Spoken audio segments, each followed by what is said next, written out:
Hello JSM travelers! Akalain nyo, more than 20 trips around the Philippines na ang pinagsamahan natin. Pero sa totoo lang, bitin na bitin ang pakiramdam, di ba? Ganun din ba ang feels nyo? If yes ang sagot, tutok na in this special episode of JSM Travel and Tours as we give you our top 8 never-before-seen footage mula sa ating past adventures. Juice na, naging bato pa. Welcome to JSM Travel and Tours Extended Exenas Special. At number 8, in our Cagayan de Oro episode, binisita natin ang mga kabataan ng Calabrian Children's Foundation, kung saan nagpa-kitty party tayo for them. Pero ang hindi nyo masyadong nakita ay, ako yata ang mas na-excite sa magician na in-invite naming mag-perform. Find the silver. Saan yung silver? Dito. Of course, nandito yung silver. Nandito yung gold. Okay, ulitin natin. Matutulungan nyo yung pangantasa natin. Okay. So, gold tsaka silver, okay? Okay. So, yung gagawin ko, okay, watch. Kunin ko lang yung silver. Nasaan yung silver? Ito. Dito? Dito? Are you sure?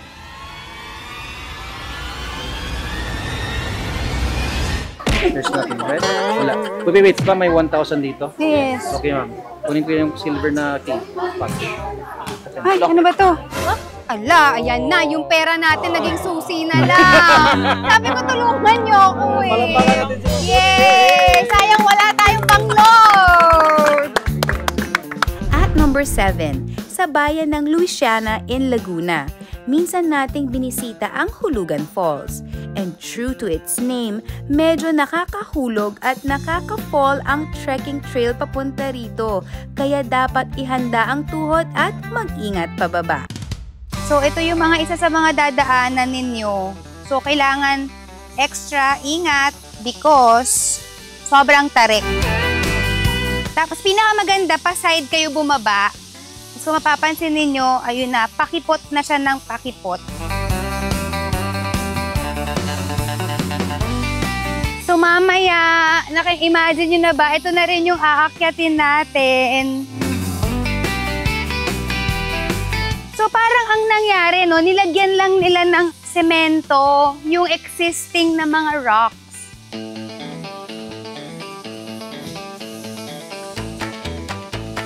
Ma'am, ito po yung part na hindi pa gawa, kaya kailangan tingnan nyo yung maigi yung daan, ha? Okay, hindi pa to gawa, so be extra careful. Ay, may bayawak. Hindi yung bayawa. Ano ba yan, lizard? Kung tawagin po dito, ibang karang.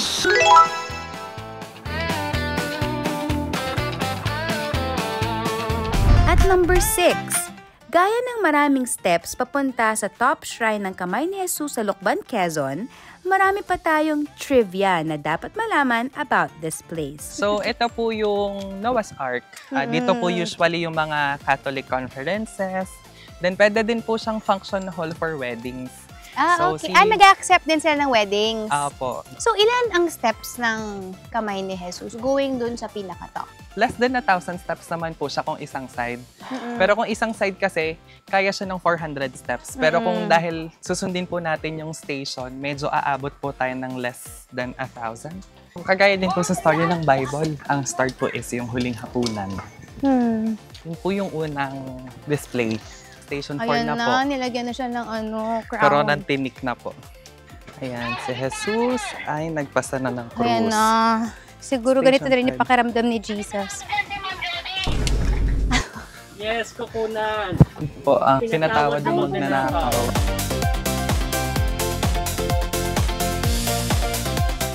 Uy, ito na yung tatlo sila. Yung sabi niya sa isang magnanakaw, "Today, you shall be with me in paradise." Yeah. Yan eh. Konti na lang, ma'am. Last one na to. Yan na po yun. Ay, ano po yun? Ay, ito na yun. Oho. Ito na. Ito na tayo. Bonus clip, after nito, dumiretso naman tayo sa Villa Zenaida Farm and Resort, kung saan na-activate ang aking pagiging fur mom. Ayoko na talagang umuwi that time kung alam niyo lang. Bebe naman ito, bebe. Sneakers. Arisikit ka. Kikisay si Tang Tang. Ito ka naman. Hello, baby. Masakan, sino ka? Baby. Yan po malambing.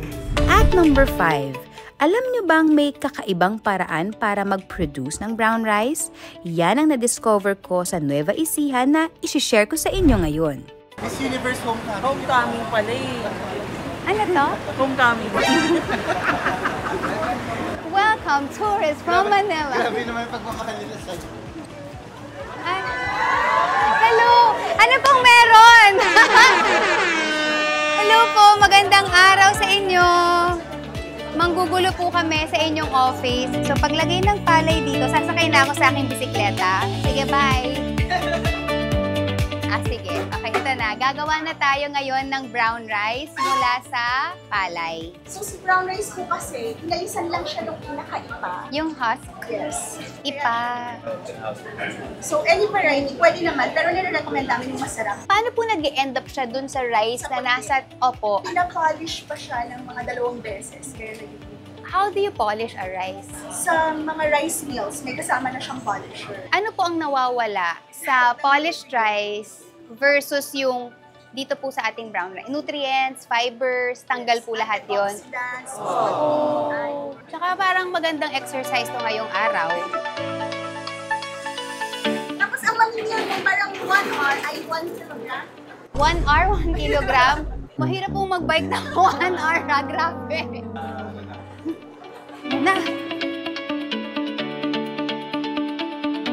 Ito na siya. O kaya kayo, mga JSM travelers ha, kumain kayo ng brown rice.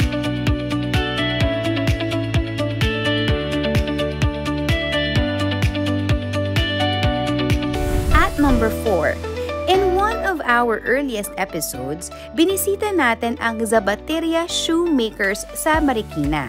At bukod sa paggawa ko ng sandals, binisita ko rin ang showroom nila, isang sapatos wonderland.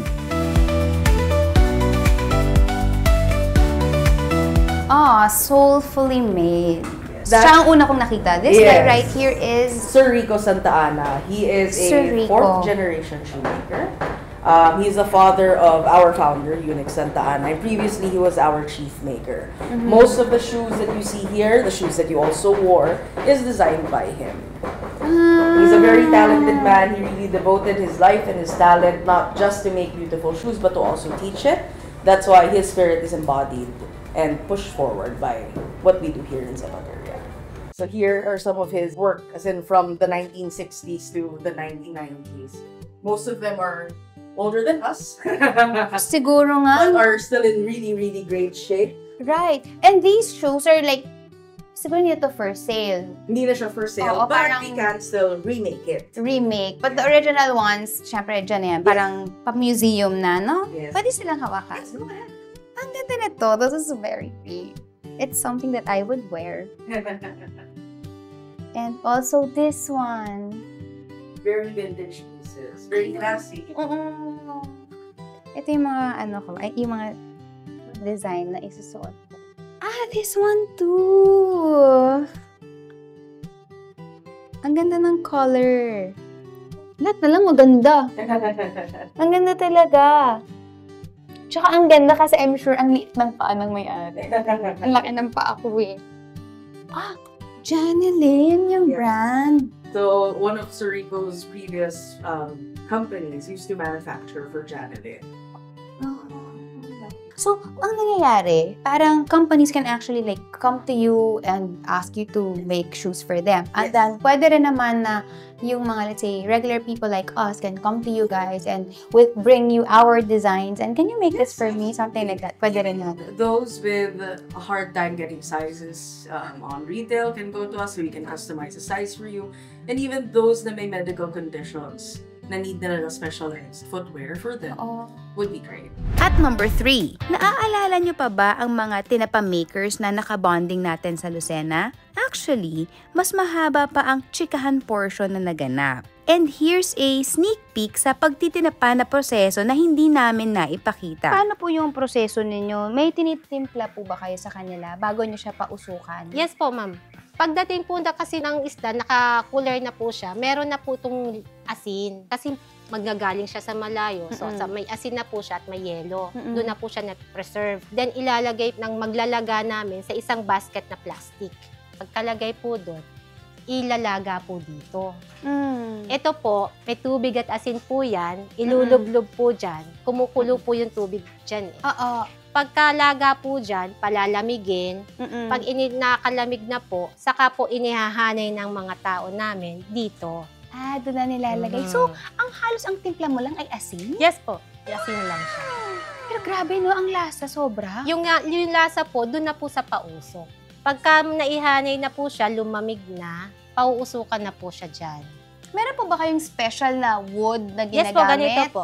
Pusot po ito.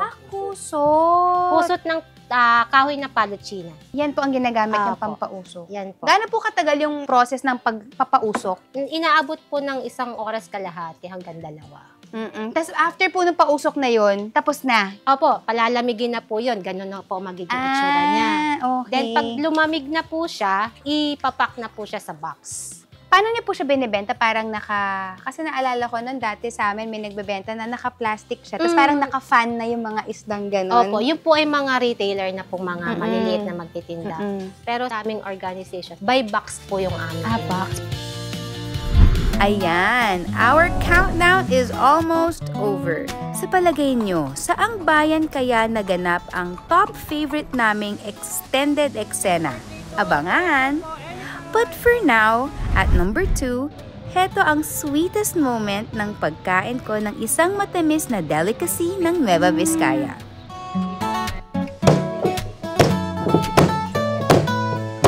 Lalabas na dito sa kabila yung kanyang pam. So, para po sa isang baso, ilang sugarcane po ang kailangan yung pigain? Kung ganito, mga 5 na. 5. Naku, tignan so, yan nyo, na yung napipit ano na niya. siya. Ito, pag noon po kasi, naubusan na ng lakas na to yung track. Tapos So, dito na nakita po yung ninyo, ano. Yan lang yung juice na nakuha natin. Konti ano. Ingat po kayo. Ayun na. Juice na, naging bato pa. So, marami rin po palang sugarcane dito sa Nueva Marami din Vizcaya. po, ma'am. At yung ito kasi yung mga malalambot na variety. Meron yung juicy talaga. Dami na pala nating Marami pala. Oh my gosh. Sarap niyan. Lalagyan natin ng ice. Oh my Yun, gulay. sarap. Sugarcane juice. We shall try. Naku, ang lamig.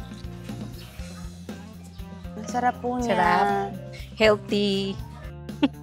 Matamis siya pero hindi matamis. Yung Tama lang. maganda to sa body. Instant energy, maganda sa liver health, maganda sa pagbalansa ng sugar, aids in digestion. So, maraming benefits ang sugarcane juice. And finally, ang pinaka-memorable nating extended eksena. At number 1, getting to know the rescue dogs of BARC, or Boracay Animal Adoption and Rescue Center. In this never-before-seen clip, Miss Melina shared more stories about each dog na inaalagaan ng kanyang team. Hi, Elsa! I heard about you! Hi, Elsa! I heard she joined the pet fashion show. Yes. I was told. Hello. Kayo naman. Hi, Elsa. Okay. Yes, sweetheart. I know. Elsa has a best friend here whose name is Pecker, but he's a very shy dog, so I don't know if he'll come out. Pecker. Yeah. But he's had a huge transformation. Really, when some of these dogs came to us, you could see their ribs, they were skin and Oh my bone, gosh. horrible fur. So they're all so good now. Can I ask for some photos of Elsa wearing that dress? Ayan. Kasi join siya ng pet fashion show. And this is Bully. Bully might be adopted very soon. That's we have a we use this as our quarantine area. So quarantine area. It's okay. So if the animal's not feeling well, we put them in there while they're being treated. We have plans to move to a more permanent place. So that's why everything is kind of made from bamboo. Maybe we'd like to do some cement concrete in our more permanent shelter. They're all vaccinated. They've had anti-rabies. Now, when they got here. And they've had 5-in-1. But yeah, when you get them, you don't know what you're getting. There's a message that you would want to tell the people watching this right now. What would that be? Just to please help animals wherever you are. They're loving, they're so loving, and they have good intentions, and to just treat them with kindness and respect. But also there's, like, pay attention to their health. If they have a flea or ticks on them, like, the medicine is not that expensive to help save their life or prevent problems. They're having zoomies around us right now. JSM travelers, I hope mas marami pa kayong natutunan at na-enjoy sa mga bagong eksenang handog namin para sa inyo. And we promise we will make more trips and memories in the next episodes. Please like and share this video at mag-subscribe na rin sa The JSM channel. Plus, share your thoughts sa ating comment section. Kung gusto nyong ma-feature ang inyong bayan, lugar o hometown, mag-email na sa thejsmchannel@gmail.com. See you next week!